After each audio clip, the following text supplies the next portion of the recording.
Okay, folks, I'm just having a real, and this is what I like to call a dick in the ass type of day.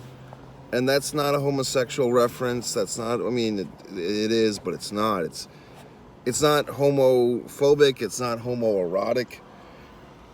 It's just how I express myself amongst friends. And I like to think that we're friends here and just say that it feels like every turn I go to today, every move I make, there's something wrong happening. I guess I'll give you, for instance, I got in the vehicle. There's this coffee house I like to go to. It tends to have a lot of attractive women in it. It's a bit out of the fucking way. It's 35 minutes from where I'm at. So I only go there if I figured I'll couple that place with a movie after, because there's this other movie theater I can go to. That's also a bit out of the way. Ugh. So I try to plan my day out. Now, as I'm starting to drive, I get this curdling in my stomach. Essentially, I need to use the restroom, but I'm like, well, I don't really want to pull over and stop somewhere before I get to the coffee house, because the coffee house closes at 6, and I'm trying to do great things, and I know that like at 5:30 is when I will start to get some momentum. So I'm like, fuck, I guess I just tough this out, get to the goddamn coffee house and use that facility. But I'm also noticing as I'm driving this 35-minute drive to get to a fucking coffee house that not only is my stomach low on patience, but my tank is low on gas, lean, and I need to get some gas. So now I'm in a fucking double whammy. These are what I call the great reliefs. Getting gas in your car, going to the bathroom when you have to, eating when you're hungry. There's a few others. I call them the great reliefs. Like, once you've done this thing, whether it's go to the bathroom or get gas in your car, you feel greatly relieved. So now I've got two that are kind of conflicting. But, of course, like you probably figured out, well, why don't you pull over to a decent gas station? It's the middle of the day. Hopefully there's a gas station that's okay. Use your restroom first, then get your gas. And I'm literally less than 5 minutes from the coffee house. But I'm like, I don't know if my car will get there, and I don't know if I'll get there. So I pull over this fucking gas station. I go inside. I go to the men's room. Luckily, it looked like the door might be locked, like one of those things. You have to ask permission for the fucking door key. But it wasn't. It was open. I go in. Guess what? 2 out of 3 days here, another clogged up fucking toilet. And I'm like, Jesus fucking Christ. It looks like someone just fucking took a ton of toilet paper and plugged it into the fucking toilet and left it there. It's all fucked up. And I'm like, what am I supposed to fucking do? Am I supposed to go out and talk to the fucking school marm, the gas station lady? Well, she's a woman, first of all. She's not going to care about the men's room. So I fucking wad up a fucking paper towel, cloak my fucking hand again. Second time in 3 days that I'm doing this god-awful stuff. And I push the toilet. Well, now this thing starts to fucking rise, and the water is hitting the floor. And I just scurry the fuck out. And I just leave, and I'm like, I'm sorry, I just have to leave this situation. There's nothing I can do to help. You know what I mean? I mean, what the fuck am I supposed to do? Grab a goddamn plunger and fix the problem? I didn't cause this. This was here waiting for me. So I leave the goddamn fucking gas station lobby, or whatever the fuck it's called, the convenience store, attached to the gas pumps or whatever. Go outside, get in my fucking car, and go to the goddamn coffee house. Now I'm really on empty, and my stomach is really churning. I go into the fucking facilities. That's fine. No problem there. I come out. I get settled in my chair. And typically, like, everyone has a different rhyme or fucking reason to their madness. I typically like to settle in with my stuff, meaning my computer or whatever the fuck I'm working on. I like to set up camp and then do my ordering. You know what I mean? Because the computer's got to get warmed up and all that crap.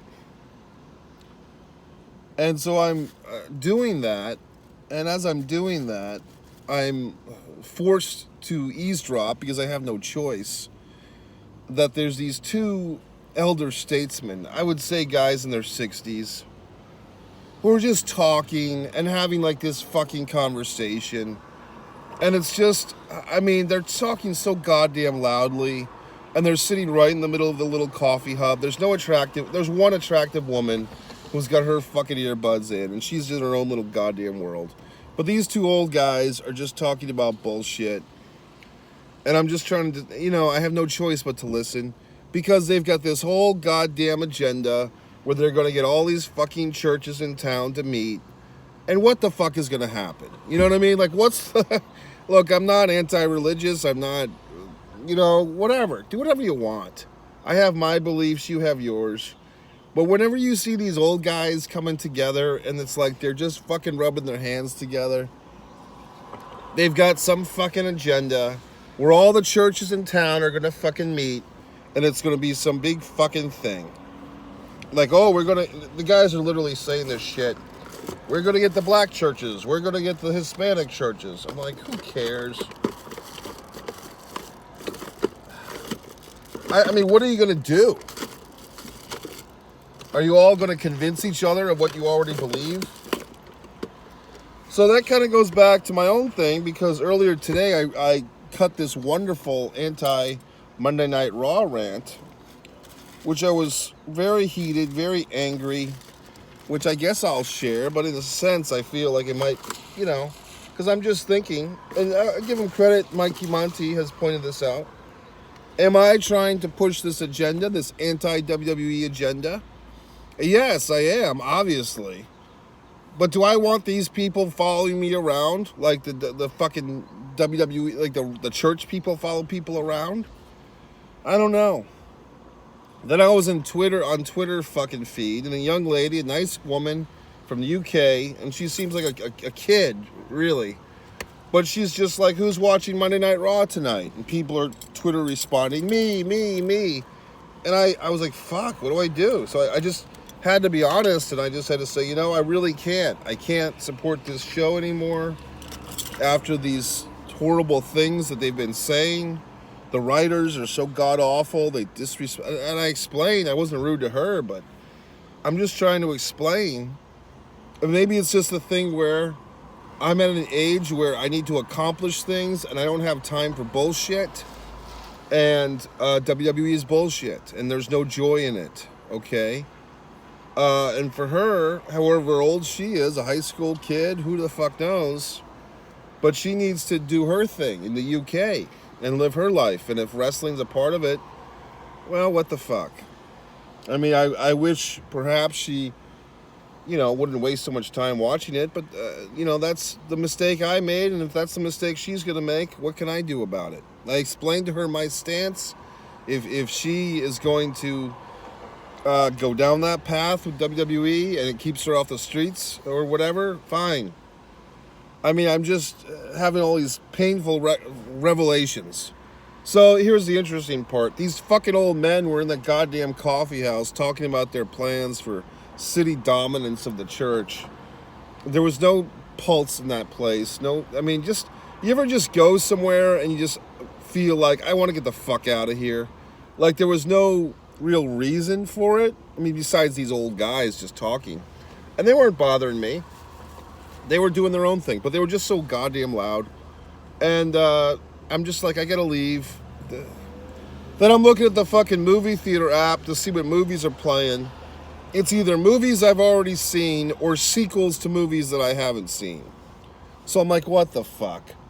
I'm just having what I call a dick in the ass day. It's no offense. It's no commentary on anyone's sexual activity. It's just how I express myself. And yes, it might be offensive, but I'm speaking as if I'm speaking with friends. I can't deal with it. It's hot. I know it's not as hot here. Oddly enough, I feel bad for all the fuckers in the world. Oregon, 112. Everyone's suffering. So I don't know what to say. It sucks. But you just caught me at a bad point. I thought maybe I'd try to salvage this horrible feeling I have. It's just like some days, it's just like, fuck, man. Can we do a reset? Can we not have this day? Can I advance to tomorrow? No, any fucking way. I thought I'd share that. If you found that informative, good. If not, I don't know. I need to just reset. And that's it. I mean, I feel a little declamped. Anyway, I'll talk to you later. Mike Messier.